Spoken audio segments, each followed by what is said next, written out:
Today's video is on air navigation tables, the TM1208 War Department Technical Manual, published in August 1944. This is a book full of mathematical tables. We have tables for natural trig functions such as sine, tangent, cotangent, and cosine.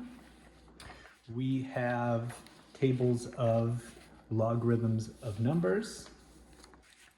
We have tables for logarithms of trig functions, as well as a number of other specialized tables and forms that would have been used for air navigation at the time.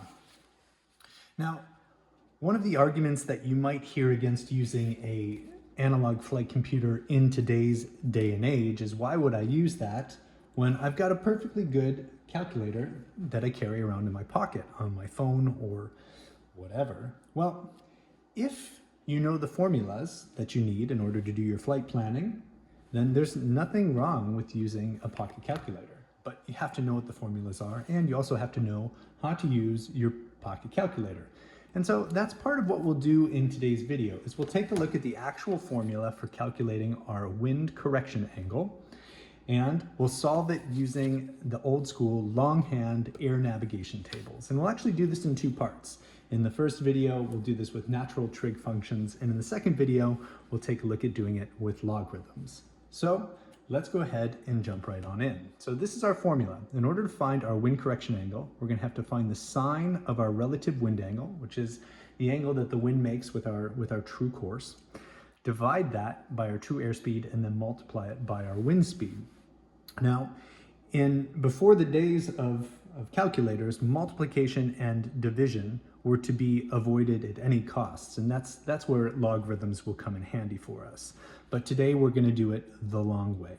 So we still have to jump in and find some numbers, though. In order to get started here, we have to find the sine of our relative wind angle. So we open up to our natural trig functions in this book, and we're looking for the natural trig functions, or the value of sine of 25 degrees. So here we go, 25 degrees, sine ends up being 0.42262. So we take that, 0.42262, and then what we'll need to do is divide that by our true airspeed, which is 150 knots. Okay, now if you have a calculator, you would get this sine number just by typing in the sine of 25. And you would get that same value, 0.4226, 0.4262. So now we would actually have to do long division. And again, it would be time consuming, it would be error prone, but we're gonna go ahead and do it anyways. So how many times does 150 go into 422? That's gonna be 2 times. So we've got 0, 0, 2. 150 times 2 ends up being 300. Then in addition to that multiplication, we have to do a subtraction. So we end up with 122 when we subtract 300 from 422. We continue along. How many times does 150 go into 1,226? Well, doubled, it's 300. Doubled again, it's 600. Doubled again, it's 1,200. So that's going to be 8 times. So 8 times 150 is 1,200. We subtract again. We end up with a difference of 26. We bring down our 2. And then how many times does 150 go into 262? Well, not even 2, so that's 1. And that should be enough precision for us. So we could subtract and find our remainder there, which is going to be 112. That is our remainder. But this is the value that we're looking for. So it was a lot of work. We had to do a lookup to find out what the sine of 25 was, and then we had to do a long division. Thereafter, we take this value, and now we have to multiply that by our wind speed. So now we have 0.00281 multiplied by our wind speed of 25. Again, these long divisions, yes, they're quite doable, but they're also error prone and again, time consuming. So we have to do 2 multiplications here by the time we get through this. So we've got 5, 40, carry the 4, and that's a 4 and a 1. And then we've got 2, 16, 5, and a 0 and a 0.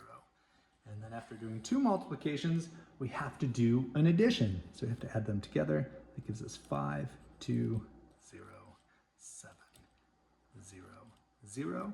And then we have to count our decimal places. We have 5 decimal places here. So working back, we have 1, 2, 3, 4, 5. And we finally get our answer here of 0.07025.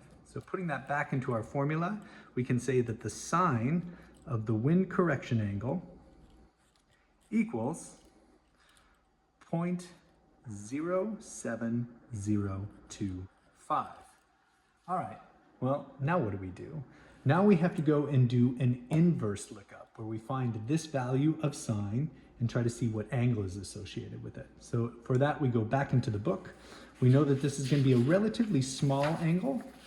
And so we keep flipping, we come on down, we're looking this range. We're looking for 0.07025, 0.74, 0.72. We want 0.70, 0.7025. So it's between these two values. So between 4 degrees and 1 minute and 4 degrees and 2 minutes. And it looks like it's a bit closer to the latter.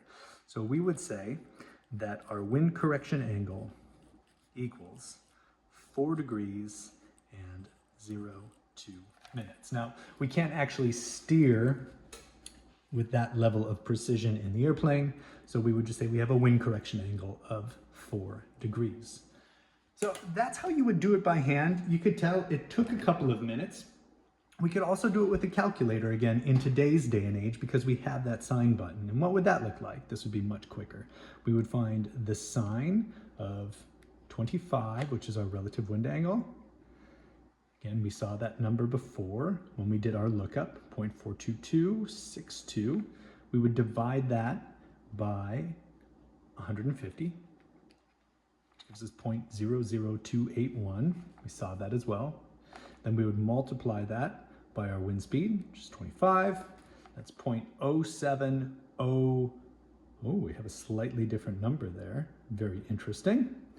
And finally, we would have to take that 0.07025 and we would have to do an inverse sine of it. So inverse sine of our answer gives us our answer of 4 degrees. And then if we wanted that in degrees, minutes and seconds, we would have to convert that again, and we get 4 degrees, 2 minutes.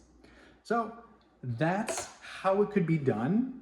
I don't think anyone in the 1930s and 40s did it that way though, because again, multiplication and division were time consuming and error prone. And so instead, what they would have done is they would have used logarithms. And in our next video, we'll take a look at that. Thanks for watching.